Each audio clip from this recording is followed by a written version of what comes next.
Bueno, yo tengo dos preguntas adicionales iniciales para sorprenderte un poquito. ¿Ok? Entonces, verdad, justicia y reparación.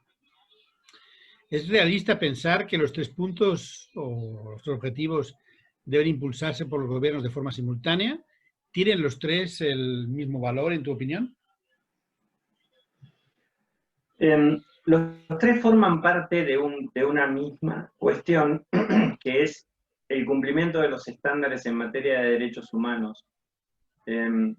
Yo agrego a eso lo relativo a las garantías de no repetición y el componente de memoria, que creo que es el quinto pilar de la justicia transicional, y así lo hice saber en mi último informe al Consejo de Derechos Humanos. Las experiencias muestran que cuando alguno de estos componentes falla, el proceso no es exitoso y los problemas subsisten.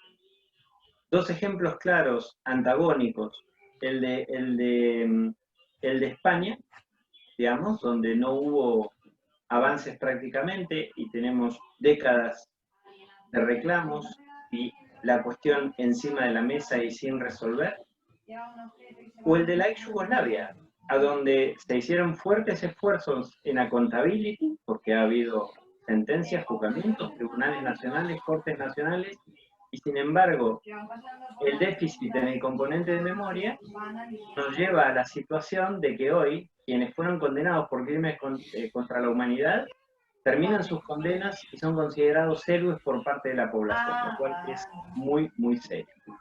Los estados no tienen la posibilidad de elegir entre estos componentes. Son todos componentes que deben cumplir. Es como una fórmula química de la cual no puede fallar ningún elemento.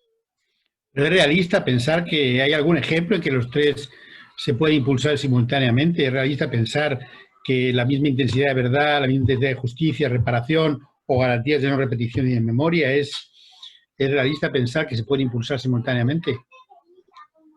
Depende de las circunstancias por las que atraviesen los estados. El proceso de justicia transicional nunca es rápido. No se pueden solucionar problemas que han tenido décadas en 2 meses, o en 4, o en 5.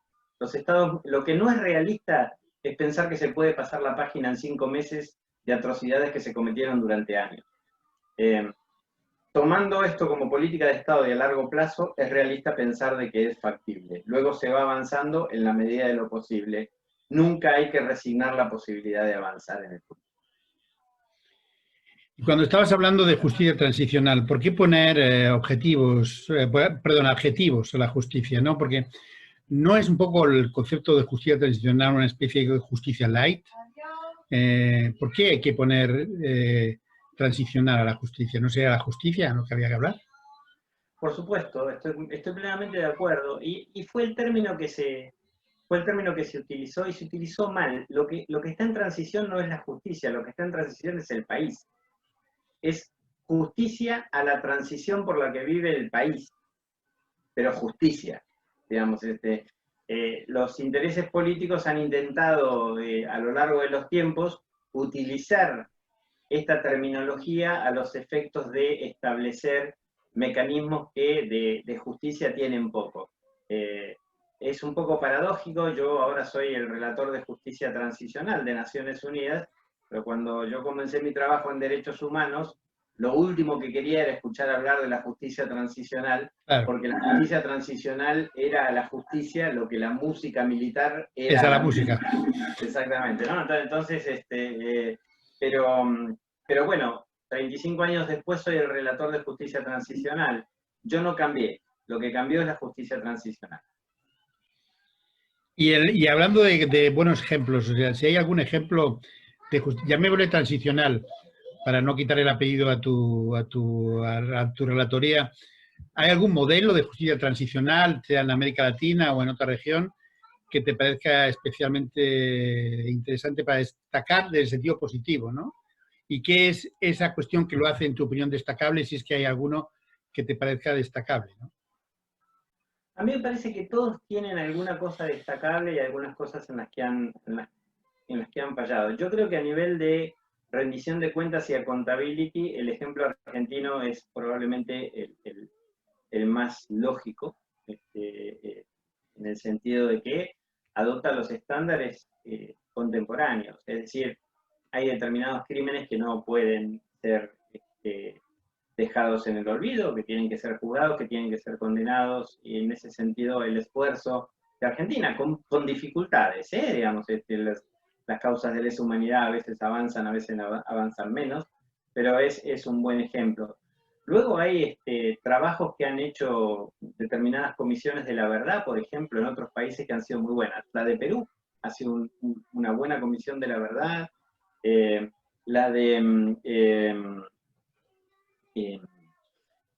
la Comisión de la Verdad de Brasil, que lamentablemente hoy está denostada por el presidente de la República, pero ha hecho un trabajo extraordinario en verificación e identificación de hechos, muy, muy serio, y una gran contribución. Hay procesos domésticos de reparaciones, por ejemplo, en materias de rehabilitación médica, psicológica. Bueno, en Guatemala ha habido muchos esfuerzos, inicialmente un fuerte esfuerzo de la comunidad internacional, de organizaciones no gubernamentales, pero luego lo que faltó fue voluntad política para avanzar en esa dirección. Yo creo que en materia de accountability, el ejemplo en América Latina que mejor funciona es el de Argentina, digamos que cumple bastante con los estándares establecidos hoy por el derecho internacional contemporáneo, el derecho internacional penal, en relación a que ciertos crímenes no pueden quedar en la impunidad en ningún caso, con sus dificultades, porque las causas de crímenes de lesa humanidad a veces avanzan más y a veces avanzan menos, siempre hay circunstancias centrífugas internas que hacen que la cosa pueda ir un poco más despacio, un poco más, pero bueno, pero avanza. Los ejemplos de comisiones de la verdad en Perú y en Brasil han sido muy, muy buenos. Son dos comisiones de la verdad que han funcionado efectivamente muy bien. La Comisión de la Verdad de Perú ha tenido, por ejemplo, un enfoque de género, fue una de las primeras comisiones de la verdad que ha tenido un enfoque de género, y eso es algo realmente destacable. Y por ejemplo Chile, que tiene serio déficit de accountability, de todas maneras ha establecido muy buenos programas nacionales de reparación en lo que tiene que ver, por ejemplo, con rehabilitación médica, psicológica, psiquiátrica.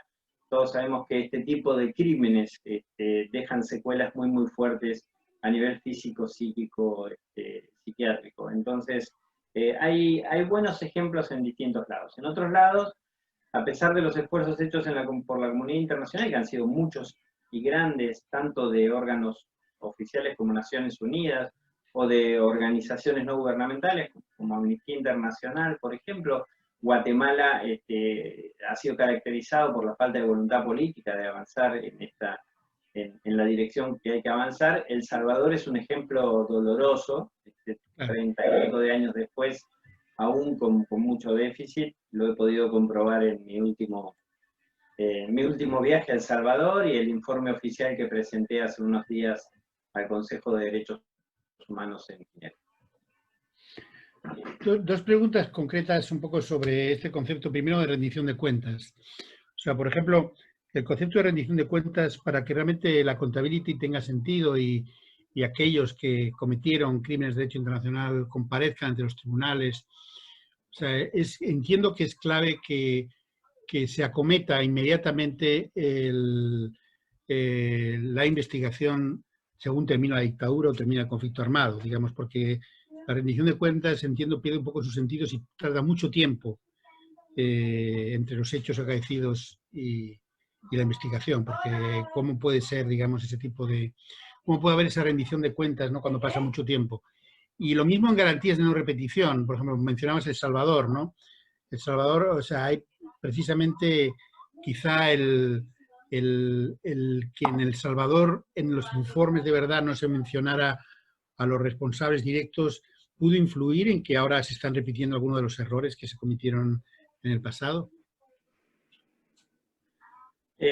A la primera de las preguntas, sí, por supuesto, coincido plenamente en que el proceso de accountability tiene que ser lo antes posible, y se debe llevar adelante porque a medida que el tiempo pasa, es más compleja la prueba, y además de que es más compleja la prueba, se genera, por supuesto, una fuerte sensación de frustración en las víctimas, en general, que observan en algunas comunidades, las víctimas terminan conviviendo con sus perpetradores a pocos metros, digamos, lo cual es escalofriante y a mi juicio es revictimizante, digamos. Entonces, un proceso de justicia transicional en esas condiciones tiene cualquier cosa menos justicia, digamos.